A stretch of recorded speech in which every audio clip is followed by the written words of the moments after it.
Chers amis, je veux aller droit au but. La situation sociopolitique en RDC est extrêmement grave.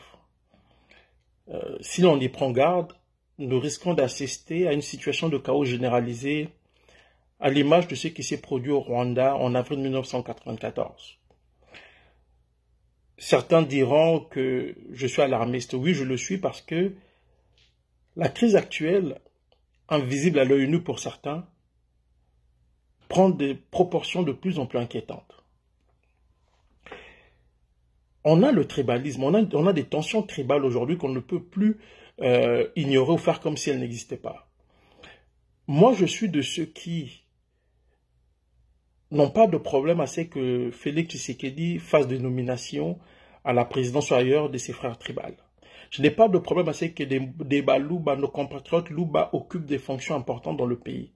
À partir du moment où ce sont des Congolais, à partir du moment d'expertise, à partir du moment où le savoir-faire, je n'ai pas de problème qu'on remplisse les institutions des Balouba. En même temps, je suis conscient de la réalité sociologique de notre pays qui fait que ce genre de situation provoque toujours des grincements de dents. Et là, on est en train d'assister à la montée en puissance des sentiments anti-Louba dans le pays. Et du côté de nos compatriotes du Kasaï, en tout cas de certains d'entre eux, il y a aussi une forme d'animosité, d'intolérance à l'égard de tout ce qui est critique à l'égard de Félix Tshisekedi et de son pouvoir. Et ça, c'est dangereux. Et cette situation risque de déboucher sur une situation de crise beaucoup plus importante que celle qu'on a vue ou pu observer au Rwanda. Pourquoi? Parce qu'au Rwanda, contrairement à ce qu'on a toujours dit, la crise n'était pas ethnique, elle était politique et régionale. Pourquoi? Parce qu'il y avait d'un côté les Hutus du Nord qui étaient au pouvoir, donc le président Habyarimana, et de l'autre les Hutus du Sud qui lui en voulaient depuis le coup d'État de 1973, qui avait écarté le président Grégoire Kayibanda, qui était Hutu du Sud. Et les tensions ethniques au Rwanda n'ont pu être observées qu'après la guerre d'octobre 1990, imposée au pays par le Front patriotique rwandais de Paul Kagame, donc le FPR. C'est seulement à partir de ce moment-là qu'on a pu observer des sentiments, des tensions ethniques entre d'un côté les Hutus et les Tutsis. Mais les choses étaient beaucoup plus complexes. Pourquoi? Parce que les Hutus qui étaient contre les Tutsis, c'était les extrémistes Hutus. Mais de leur côté, ils avaient quand même des alliés Tutsis aussi. Et du côté du Front patriotique rwandais, il y avait des Hutus qui le soutenaient aussi. Donc au Rwanda, encore une fois, la crise était politique et régionale. Donc les Hutus du Nord étaient proches des Tutsis de l'intérieur et le Front patriotique rwandais, donc le parti de Kagame, était proche des Hutus du Sud et de certains Tutsis, bien entendu. Et quand il y a eu le génocide, on a assisté à des situations ubuesques parce que, contrairement à ce que l'on dit, ce n'est pas les Hutus qui ont massacré les Tutsis, non. Les extrémistes Hutus ont massacré des Hutus, considérés des Hutus de l'opposition. Les extrémistes Hutus ont aussi massacré des Tutsis qui étaient soupçonnés d'être proches de Kagame. Et du côté de Kagame, donc du côté des Tutsis, on a massacré des Hutus, mais aussi des Tutsis de l'intérieur, qui étaient considérés comme des traîtres à partir du moment où ils étaient restés fidèles au régime du président Juvenal Habyarimana, qui était Hutu du Nord. Et parmi les personnes qui ont été tuées d'ailleurs par les Tutsis, il y a le père du chanteur Corneille, Émile Nyongora, qui était proche du président Habyarimana, qui a été assassiné le 7 avril 1994 au matin par les éléments du FPR de Kagame. Donc des Tutsis qui ont tué un autre Tutsi, et Émile Nyongora a été tué avec toute sa famille. Un autre personnage a été tué, Tutsi, c'est le ministre Landlo Ndasingwa, qui est en réalité le grand frère de Louise Mushikiwabo, l'actuel secrétaire général de la francophonie, ancienne ministre des Affaires étrangères du Rwanda. Donc Louise Mushikiwabo, aujourd'hui qui est proche de Kagame, sa famille a été décimée par les extrémistes Tutsis proches de Kagame.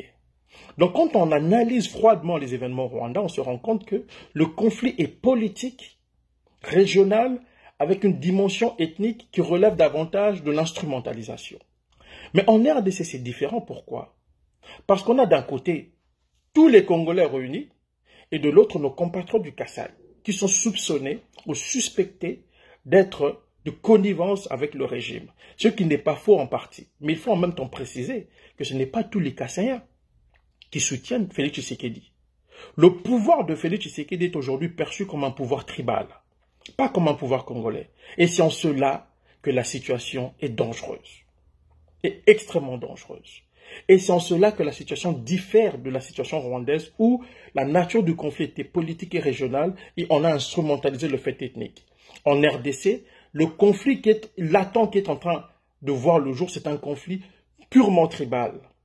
Entre d'un côté toutes les tribus rassemblées et de l'autre le compatriote du Kasaï. Et c'est dangereux.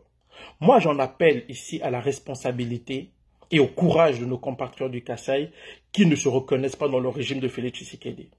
Prenez vos responsabilités et dénoncez le climat d'intolérance, l'intégrisme des vôtres, qui sont aussi nos compatriotes, qui sont aussi nos frères et nos sœurs. Il faut dénoncer cela avant qu'il ne soit trop tard. Et du côté de ceux qui estiment que tous les Kassaïens sont mauvais, je dis non. Parce que le pouvoir de Félix Tshisekedi est idéologiquement un pouvoir kassaïen, idéologiquement. Mais dans les faits, c'est un pouvoir d'un homme, de ses proches et de son clan, de ceux qui l'entourent. Quand vous allez voir la situation au Kasaï, elle est catastrophique. Donc ce pouvoir, on ne peut pas dire que ce pouvoir travaille pour les Kassaïens à partir du moment où le Kasaï souffre. C'est un pouvoir kassaïen sur le plan idéologique, mais pas sur le plan pratique. Et c'est la raison pour laquelle j'en appelle à la responsabilité et au courage de nos compatriotes du Kasaï qui ne se reconnaissent pas en Félix Tshisekedi dans son pouvoir.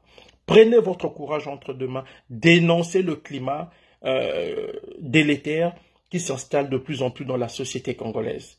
Entre autres, à cause, entre autres, de la plupart des intégristes de l'UDPS et même des intégristes Luba ou de compatriotes qui sont intolérants. Il faut le dénoncer, il ne faut pas avoir peur de le dire. Vous savez, au Rwanda en 90, lorsque le FPR a envahi le pays, des intellectuels Tutsis ont pris la parole en public et se sont distancés des actions de Kagame.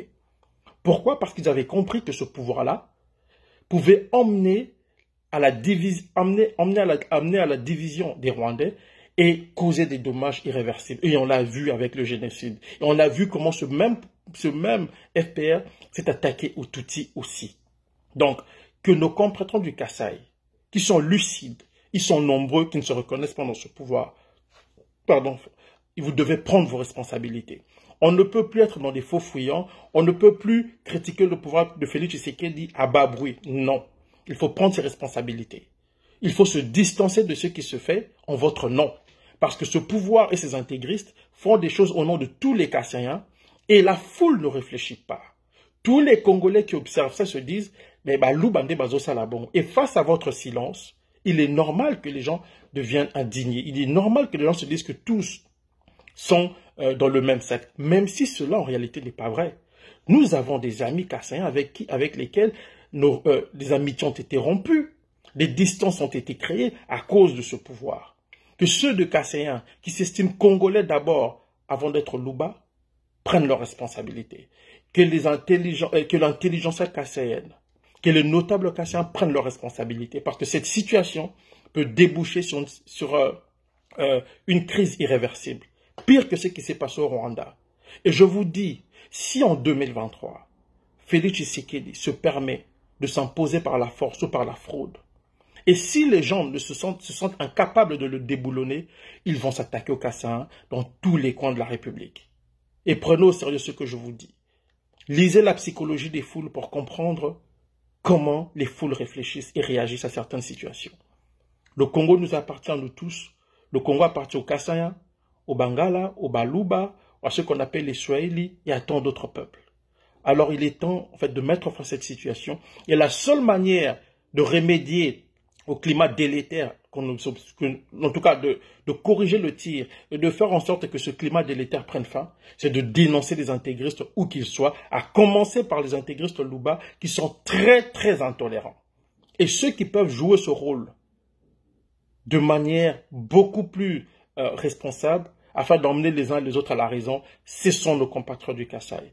Prenez vos responsabilités. Je sais qu'il y a beaucoup d'entre vous qui ne se reconnaissent pas en ce pouvoir, qui le critiquent d'ailleurs. Faites-le en public pour que d'autres Congolais puissent comprendre et puissent voir que cette affaire n'est pas une affaire des Kassaïens, mais d'un groupe de gens qui jouit des deniers publics au mépris des vies kassaïennes, équatoriennes, kivussiennes et j'en passe.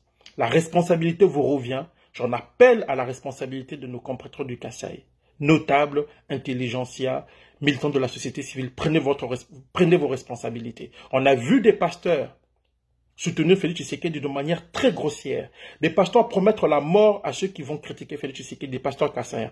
Tout ça ne fait qu'alimenter le climat de méfiance entre les Congolais d'un côté et les autres Congolais kassaïens de l'autre. Et ça, c'est inacceptable dans un pays que Mobutu nous a légué dans l'unité. On peut tout le reprocher, mais on ne peut pas le reprocher d'avoir rassemblé les Congolais autour d'un idéal. Alors il est temps, chers amis kassaïens, de prendre vos responsabilités.